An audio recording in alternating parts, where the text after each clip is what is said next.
Bonjour et bienvenue dans notre temps d'enseignement, ce temps de partage, ce temps où le Seigneur nous met ensemble pour méditer ensemble, apprendre sur sa parole, pour prier ensemble, pour ouvrir notre intelligence. Je suis content de vous retrouver encore ce matin et je crois que le dernier enseignement, la dernière fois que nous sommes vus, vous a fait beaucoup de bien et nous bénissons le Seigneur pour cela. Alors, on va incliner la tête et nous allons rendre grâce à Dieu. Tendre Père, glorieux es-tu. Merci d'être avec nous encore ce matin. Merci pour la vie et pour le souffle de vie que tu nous donnes. Merci parce que tu ouvres notre intelligence et tu transformes nos vies. Tu envoies ta parole, Seigneur, qui touche nos cœurs, mais qui ne touche pas seulement, mais qui nous transforme aussi, qui renouvelle notre intelligence, car nous avons besoin de toi. Merci parce que nous disons que ton règne vienne, que ton royaume s'installe au-dedans de nous, que ta domination s'installe. Nous sommes ton Église, nous sommes ton Sénat. Aide-nous, Seigneur, au nom de Jésus. Cher Saint-Esprit, prends maintenant le contrôle et parle-nous dans le nom de Jésus. Amen. Alors, je suis heureux de vous retrouver encore. Je suis heureux que nous nous retrouvons ce matin pour parler ensemble de la parole de Dieu. Je bénis Dieu pour les pères dans la foi que vous avez, que nous avons, et nous bénissons le Seigneur pour leur vie, parce qu'ils ont commencé et nous continuons le relais, et vous continuez le relais aussi ensemble. Nous partageons la parole de Dieu selon ce que le Seigneur nous apprend.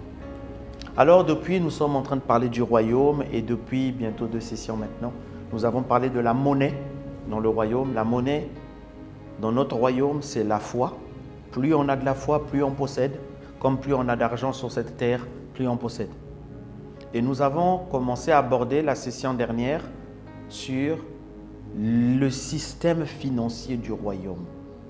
Quels sont les principes, quelles sont les lois qui régissent les finances dans notre pays qui est le royaume? Comment nous devons convertir ces lois pour que cela se manifeste en argent local? C'est un dossier, c'est un domaine que beaucoup de pasteurs ont mis de côté pour ne pas être taxés. On n'a pas beaucoup enseigné dessus. Et quand on enseignait sur les finances, nous avons enseigné essentiellement sur les dîmes et les offrandes souvent. Mais je rends grâce à Dieu parce que beaucoup d'autres pasteurs ont compris ça et ont commencé à donner l'intelligence, la culture. La Bible dit, quand nous avons parlé d'éducation, enseigne l'enfant afin qu'il ne s'en détourne pas quand il sera grand. Enseigne-le quand il est encore jeune. Nous avons été moulés dans les systèmes financiers de ce monde. Nous avons fait les mêmes choses que les gens de ce monde. Et nous sommes tombés dans les dettes. Nous sommes tombés dans des problèmes. Nous avons fonctionné comme le monde voulait qu'on fonctionne. Et nous sommes tombés aussi dans les mêmes problèmes que tout le monde. Or, ce n'est pas la volonté de Dieu pour nous. Le Seigneur nous a dit dernièrement que les inquiétudes que nous avons viennent parce que nous avons des besoins. Et quand ces inquiétudes ou ces besoins ne sont pas traités, beaucoup tombent dans l'amour de l'argent. Nous avons vu à la session dernière, vous ne suivrez pas 2 maîtres à la fois, vous ne pouvez pas servir 2 maîtres à la fois, ni Dieu ni maman. Maman, c'est l'amour de l'argent. L'amour de l'argent, ce n'est pas l'argent. C'est 2 choses. L'amour de l'argent, ce n'est pas l'argent. L'amour de l'argent, c'est quand vous commencez à tout faire pour chercher l'argent. À tout faire, quand votre vie commence à se guider par la recherche de l'argent. C'est là où 1 Timothée 6, verset 10 nous dit « Car l'amour de l'argent est la racine de tous les maux. » Pas l'argent est la racine de tous les maux. L'amour de l'argent. Ceux qui commencent à mettre leur vie à la recherche simplement de l'argent. Il dit ça, c'est là où tous les maux vont commencer. La Bible dit « Et quelques-uns étant possédés, se sont égarés loin de la foi. » Voilà pourquoi dans ce que nous avons introduit la dernière session, nous avons dit que beaucoup à la recherche de l'argent ont commencé à s'éloigner de la foi. C'est comme ça que beaucoup ont fini dans des clubs, dans des sectes, dans ceci, cela, à la recherche de l'argent pour répondre à leurs besoins et à leurs inquiétudes. Et voilà pourquoi le Seigneur a dit dans cette série sur le royaume, il voulait que nous puissions parler du système financier, de qu'est-ce qui régit les finances dans le royaume. Quelles sont les lois qui sont mises en place pour que les finances dans le royaume fonctionnent. Et le Seigneur donc nous a parlé que c'est son souhait, qu'il souhaite que nous prospérons à tout égard, comme prospère l'état de notre âme. Dieu veut que nous puissions prospérer à tout égard, comme prospère l'état de notre âme. Pourquoi l'état de notre âme doit d'abord prospérer? Pourquoi nous devons d'abord changer notre façon de penser avant? Parce que, vous voyez, j'ai rencontré beaucoup de gens qui veulent faire de l'entrepreneuriat, qui veulent devenir riches. C'est bien. Je vous souhaite de devenir riche parce que Jésus s'est fait pauvre afin que nous soyons enrichis. C'est-à-dire que lorsqu'on ne rentre pas, on ne veut pas devenir ça, c'est comme si on négligeait ce que Jésus a fait en partie. Non. Alors, ils veulent faire de l'entrepreneuriat, ce qui est très bien, mais ils n'ont aucune notion de gestion, aucune notion de comment Dieu gère les finances. Alors, l'entrepreneuriat ne décolle pas. Et très rapidement, ils vont se plier vers la façon de faire du monde. Mais pourquoi l'entrepreneuriat ne décolle pas? Parce que 1 Corinthiens 14, verset 33 dit « Car Dieu n'est pas un Dieu de désordre, mais... » Non, ce n'est pas d'ordre, mais un Dieu de paix. La Bible dit « Dieu n'est pas un Dieu de désordre, mais un Dieu de paix. » C'est que partout là où vous mettrez du désordre, vous manquerez de la paix. Partout là où vous mettrez de l'ordre, vous aurez la paix. Et Dieu ne fait pas du désordre. Voilà pourquoi il ne peut pas vous enrichir.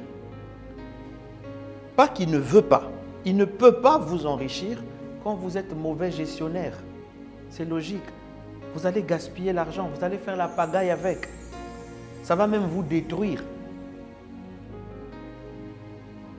Voilà pourquoi Dieu commence d'abord à dire que vous devez être enseigné sur les systèmes financiers du royaume, comment marchent les finances dans le royaume de Dieu, que votre mentalité change, afin de faire de l'entrepreneuriat, afin d'entreprendre, de vous enrichir, de vous faire prospérer.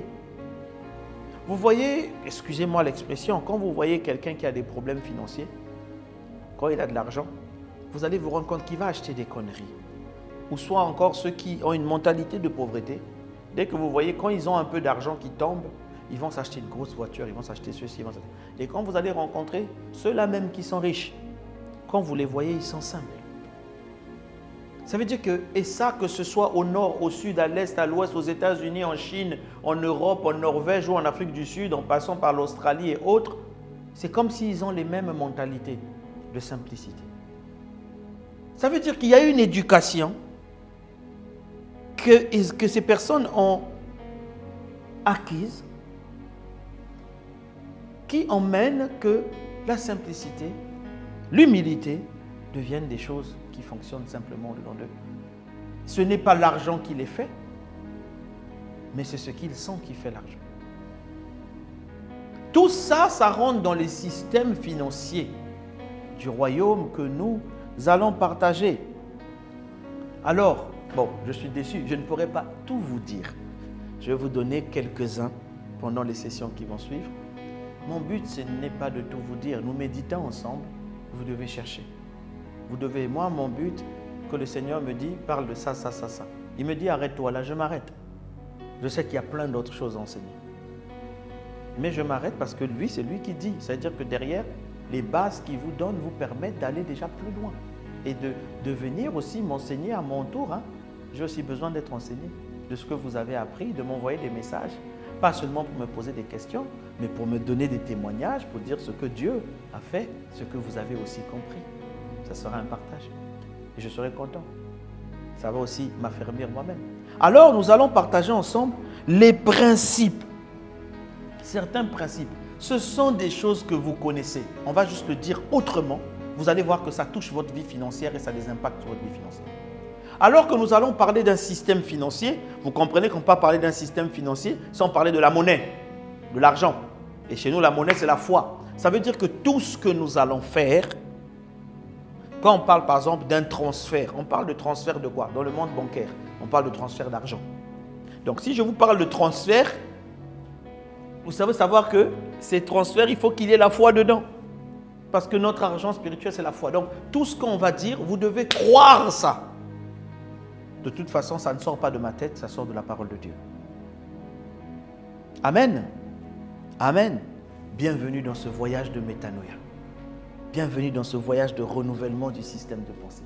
Dis avec moi, Seigneur, ouvre mon intelligence. Ça doit changer.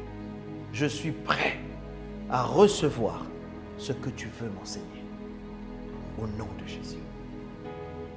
Alors, le premier principe financier dans le système financier, pour nous les citoyens du royaume, le premier principe, c'est un principe que vous connaissez, c'est que le roi, Dieu, est propriétaire. Dites avec moi, il est propriétaire. Propriétaire. Il est le propriétaire, ça l'appartient. Le mot Seigneur, en grec, c'est kurios. Kurios veut dire propriétaire. Quand on dit le Seigneur de ces terres, ça veut dire le propriétaire de ces terres. Ça veut dire que quand le Seigneur est propriétaire, ça veut dire qu'il est propriétaire. Quand tu l'appelles Seigneur, Jésus a dit dans le livre de Malachie, je pense, il a dit, vous m'appelez, non, Luc 6, 46. Pourquoi m'appelez-vous Seigneur, Seigneur et ne faites pas ce que je vous dis? Ça veut dire que lorsqu'il est Seigneur, le premier principe doit savoir qu'il est le propriétaire. Il est le propriétaire de tout. Je lui appartiens. Tout ce qui est à moi lui appartient. C'est le premier principe de la gestion. Si tout ce qui est à moi lui appartient, je ne peux pas faire des conneries avec ce qui appartient au Seigneur.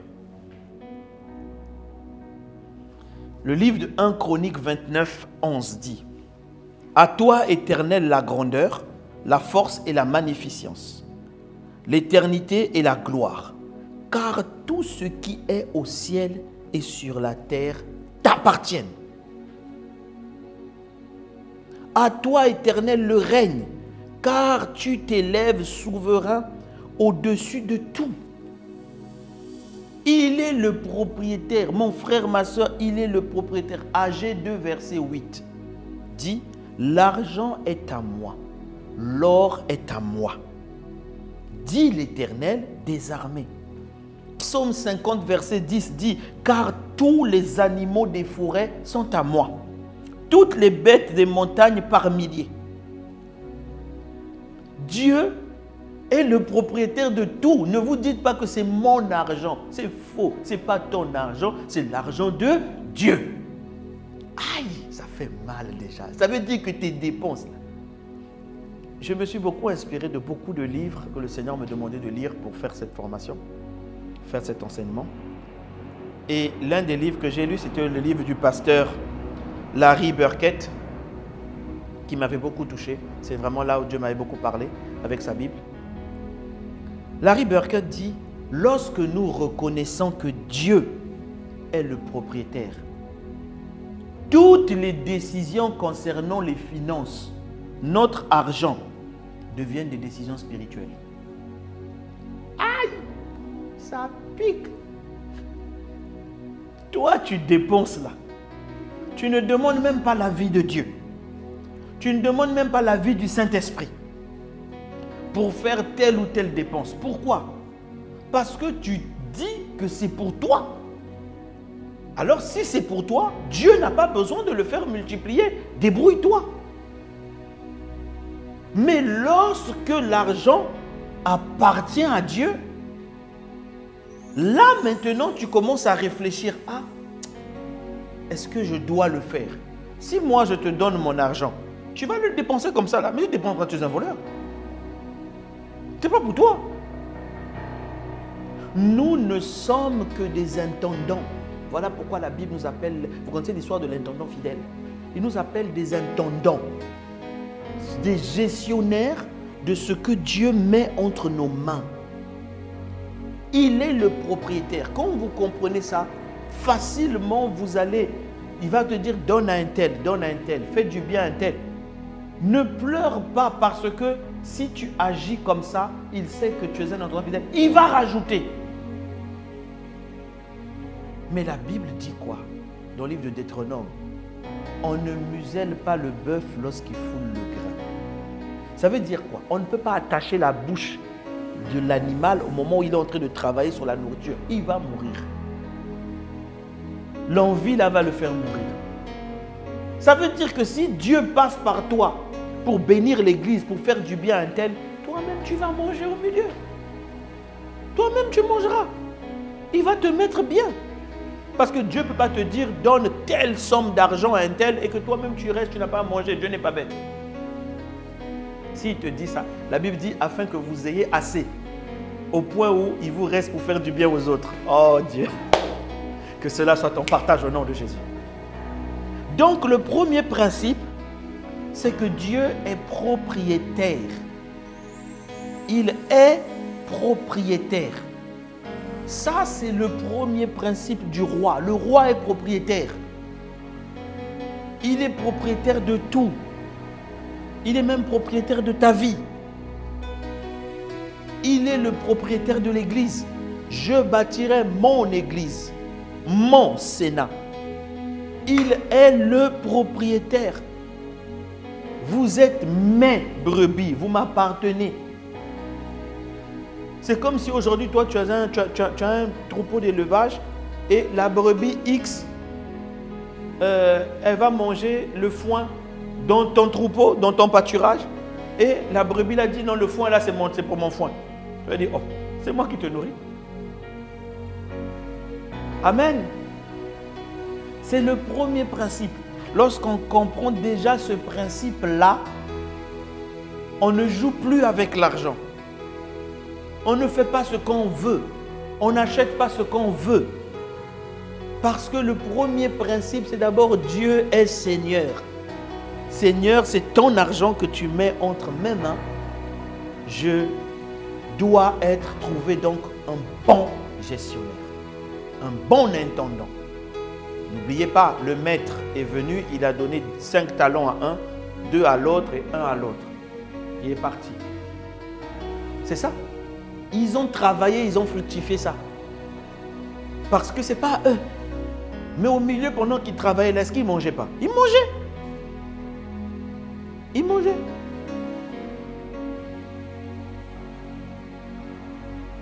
C'est le premier principe de la vie financière. On peut s'arrêter même là. C'est le premier et le plus grand de tous les principes. Si seulement vous demandez à Dieu, qu'est-ce que je fais avec l'argent? Qu'est-ce que je fais avec ceci? Qu'est-ce que je fais avec cela? Le Saint-Esprit vous aiguillera. Vous n'allez jamais être en perte. Vous n'allez jamais perdre de l'argent. Vous allez aller de gloire en gloire. Et que cela soit votre partage au nom de Jésus. Donc, ce n'est pas mon argent. Ce n'est pas mon affaire. Ce n'est pas pour moi. C'est moi-même qui gère ça. Ah, l'affaire de l'église là. Ah non, non, non. Ah non. Ah. Non, non, ça ne marche pas comme ça. Ce n'est pas ton argent, c'est l'argent de Dieu. Il faut vivre avec. Il faut accepter ça. Il faut accepter ça. Il faut accepter ça. Voilà pourquoi il faut bien gérer les finances. Parce que ce n'est pas pour vous. Dieu a un plan avec ses finances.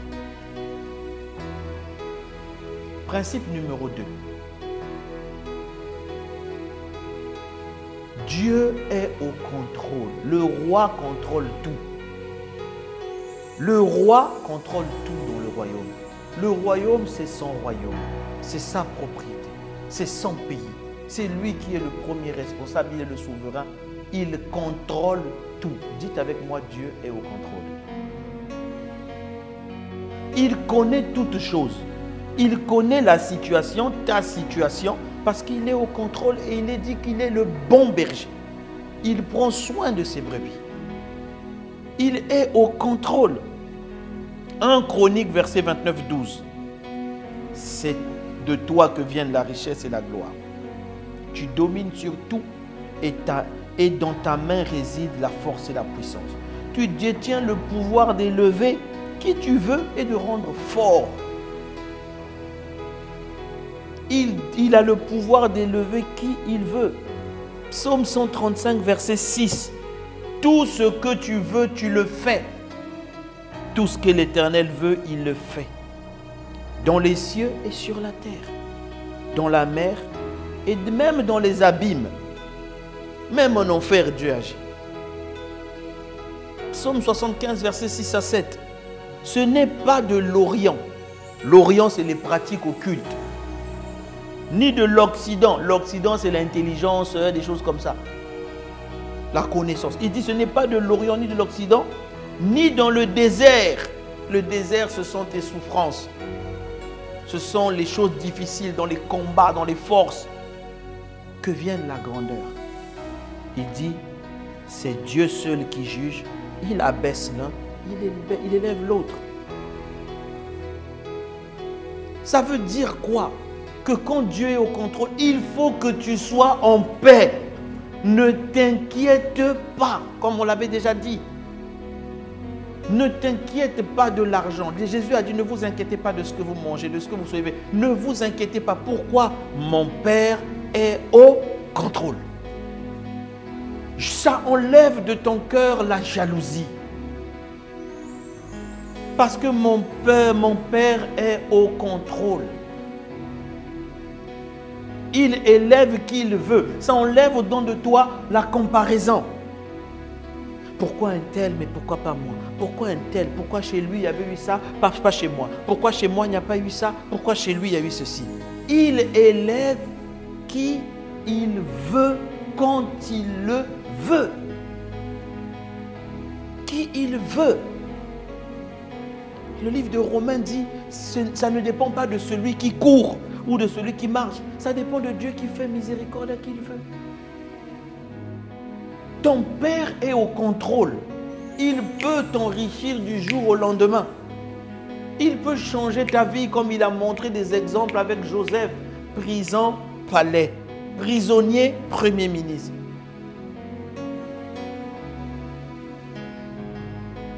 Il est au contrôle. Il faut que tu sois sûr. Voilà pourquoi on a dit, il faut que... N'oubliez pas, on a dit, il faut la monnaie. La monnaie, c'est la foi. Tu dois avoir la foi que Dieu est au contrôle. Tu dois avoir la foi que Dieu est au contrôle. Toi, tu as la foi que Dieu est au contrôle seulement lorsque les sorciers de ta famille veulent t'attaquer, lorsqu'il y a des choses. Mais il faut que tu aies la foi que Dieu est au contrôle aussi dans ta vie financière. Dans ton argent, Dieu est au contrôle. C'est lui qui va faire venir les marchés. C'est lui qui va faire venir les clients potentiels. C'est lui. Dieu est au contrôle.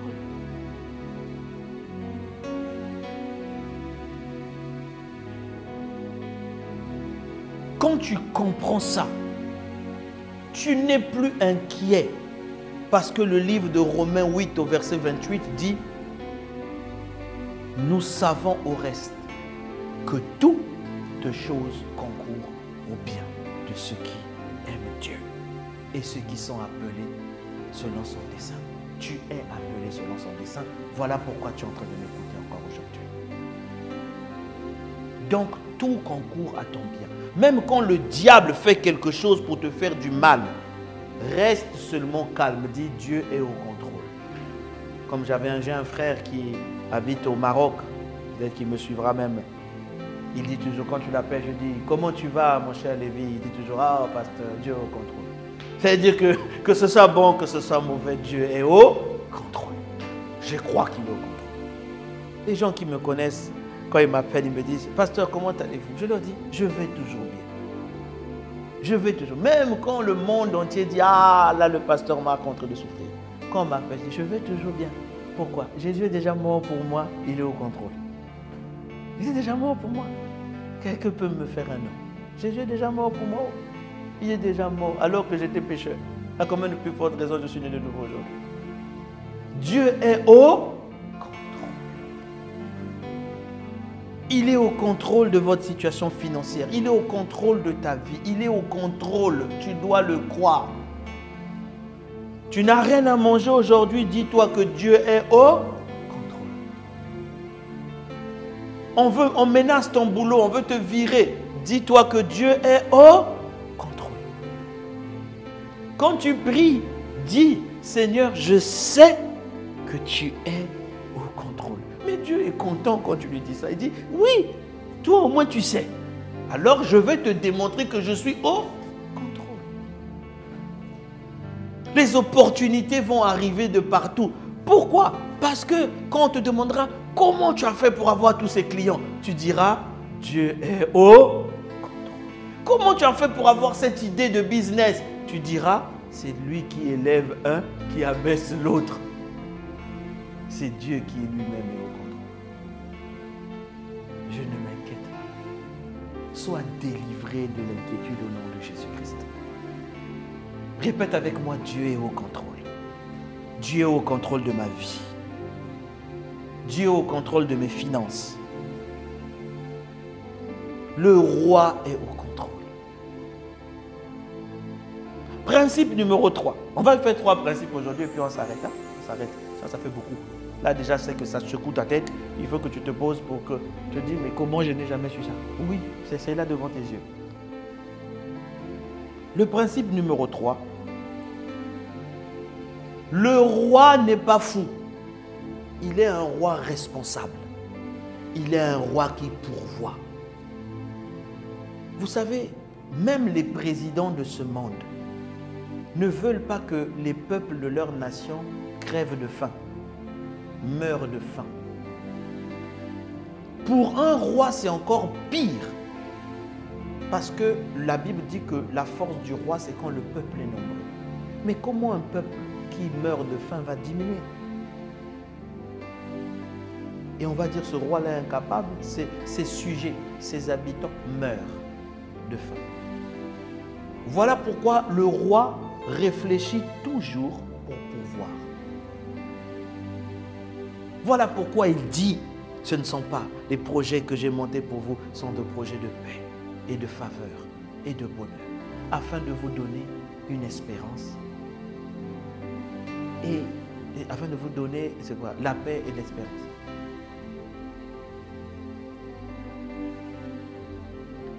Pourquoi? Parce que ce sont des projets. La Bible dit dans le livre de 1 Corinthiens 2, verset 9, je crois, ce sont des projets que l'œil n'a pas vus, que l'oreille n'a pas entendu, qui ne sont point montés dans le cœur de l'homme. Mais Dieu nous a fait révéler ça par son esprit. Ça veut dire quoi? Que les projets de ta prospérité, Dieu les a déjà écrits. Philippiens 2, verset 10, je crois, dit, car nous sommes son ouvrage ayant été créés en Jésus-Christ pour les bonnes œuvres que Dieu a préparées d'avance pour ceux qu'il aime, pour que nous les pratiquions.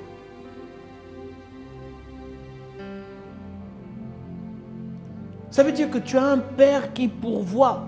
Philippiens 4, verset 19, et mon Dieu pourvoira à tous vos besoins. Selon quoi? Sa richesse. Avec gloire en Jésus-Christ. Dieu pourvoit. Dieu pourvoit. Je suis le cep, vous êtes les sarments. Jean 15, 5. Sans moi, vous ne pouvez rien. C'est du cep que la sève coule vers les branches. Et les branches portent quoi? Du fruit. Vous avez déjà vu un fruit qui pousse sur le tronc? Non. C'est sur les branches que ça pousse. Donc Dieu veut que vous ayez des fruits. Mais c'est lui qui pourvoit. Abraham a dit, le Seigneur se pourvoira lui-même. C'est ça, Jéhovah Jireh. Jéhovah Jireh, le Dieu qui pourvoit. Notre Père pourvoit. Il pourvoit pour ton avenir, il pourvoit pour tes finances, il pourvoit pour ton manger, il pourvoit pour tes vêtements, il pourvoit pour ton dormir. Il pourvoit. Le Fils de Dieu n'avait pas là où poser sa tête. Pourquoi? Pour que toi et moi, on ait là où poser nos têtes.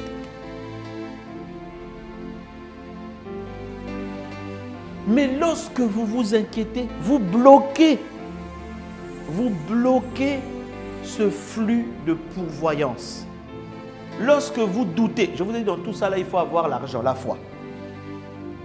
Lorsque tu doutes, tu bloques l'approvisionnement du pourvoiement. Je ne sais pas si ça se dit. Dieu pourvoit.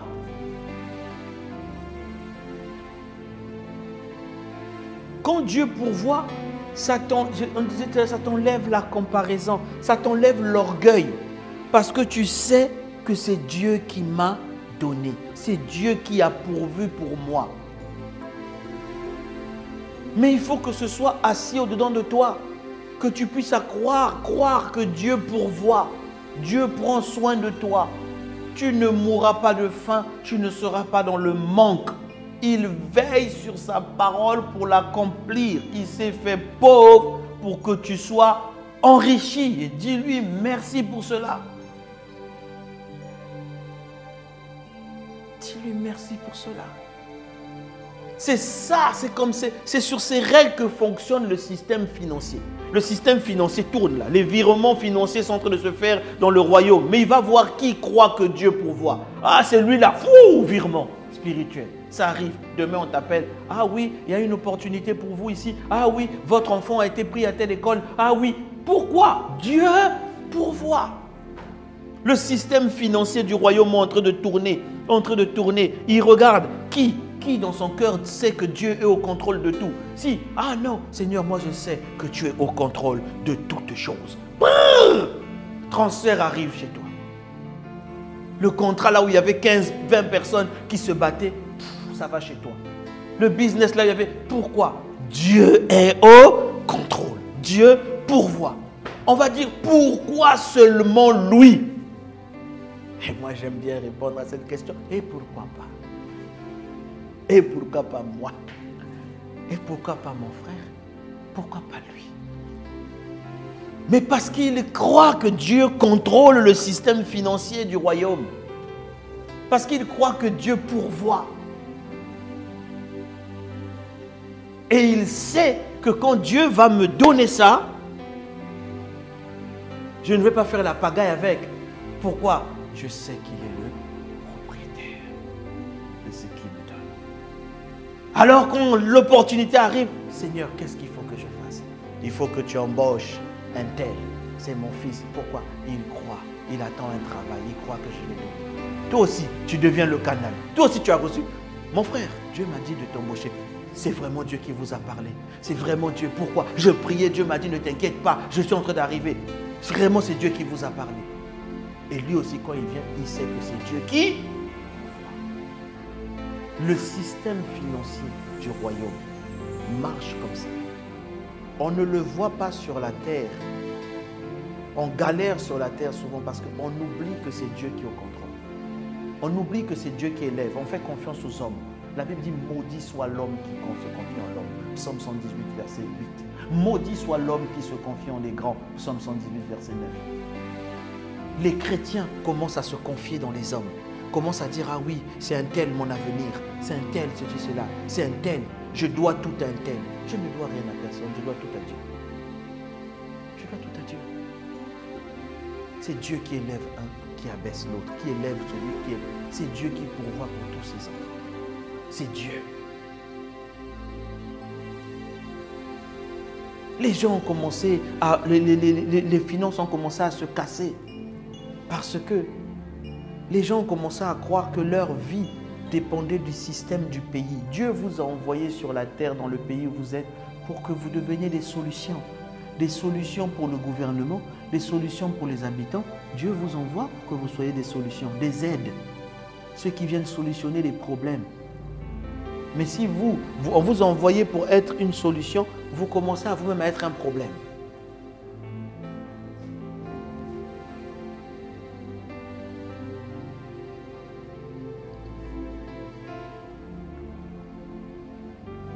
Des gens ont perdu d'argent parce qu'ils ont oublié que Dieu était propriétaire. Ils ont commencé, parce qu'un tel a fait tel business, ça a marché, moi aussi je vais faire. Ça ne marche pas. Lui, il avait fait ça parce que Dieu lui avait dit peut-être. Ils ont oublié que Dieu est le propriétaire. Avant de faire quelque chose, je dois demander à Dieu. Mon frère, ma soeur, c'est les 3 premiers principes d'une bonne gestion financière, une bonne gestion du système financier de Dieu. Une compréhension. Le roi contrôle les finances du royaume. Il est roi. Alors, à compter d'aujourd'hui, tu dois prendre la décision de regarder à Dieu pour ton argent. Tu dois prendre la décision de savoir ce que Dieu met dans ton argent, dans tes mains maintenant. Là, je sais que tu m'écoutes, ça te pique au cœur. Tu n'as plus le droit d'aller acheter tel sac ou telle chaussure parce qu'un tel a telle chaussure. Tu as le droit de faire multiplier ce que Dieu te donne. C'est-à-dire, fais attention. Tu as le droit d'épargner ce que Dieu te donne parce que tu dois prospérer. Et mets ta confiance en lui et en lui seul. On va incliner la tête. Tendre Père, merci pour ce temps aujourd'hui, pour le renouvellement de l'intelligence. Merci pour ta lumière que tu envoies, qui éclaire et qui nous fait sortir des prisons de la pauvreté, de l'incompréhension. Tu as dit, mon peuple périt parce qu'il lui manque la connaissance. Il périt, il souffre, même pas à cause du diable, parce qu'il lui manque la connaissance. Illumine les yeux de nos cœurs, que nous puissions comprendre et que nous puissions mettre en pratique cela. Nous te devons tout, tu es notre Dieu et tu es notre roi. Au nom de Jésus. Amen. Que Dieu vous bénisse. Partagez l'enseignement. Beaucoup de gens en ont besoin. Beaucoup de chrétiens ont oublié les principes du royaume qui régissent les finances. Beaucoup ne les connaissent pas. Nous allons poursuivre la prochaine session.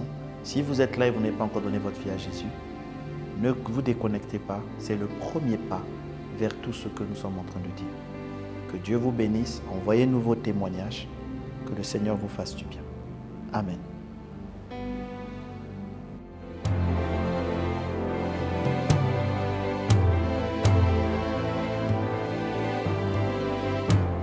Ô Seigneur Dieu, je crois en ton Fils Jésus-Christ. Je crois qu'il est mort pour moi et que Dieu l'a ressuscité d'entre les morts. Je confesse de ma bouche que Jésus-Christ est le Seigneur de ma vie. Dès maintenant et pour toujours. Je donne ma vie à Jésus-Christ dès aujourd'hui et j'ouvre mon cœur par la foi et reçois le salut.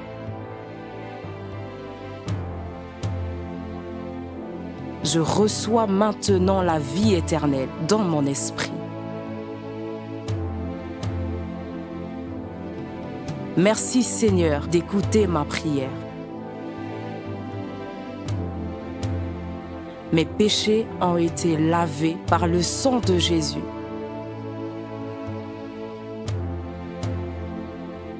Christ vit maintenant en moi.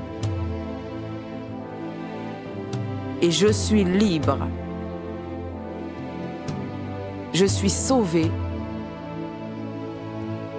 Je suis né de nouveau.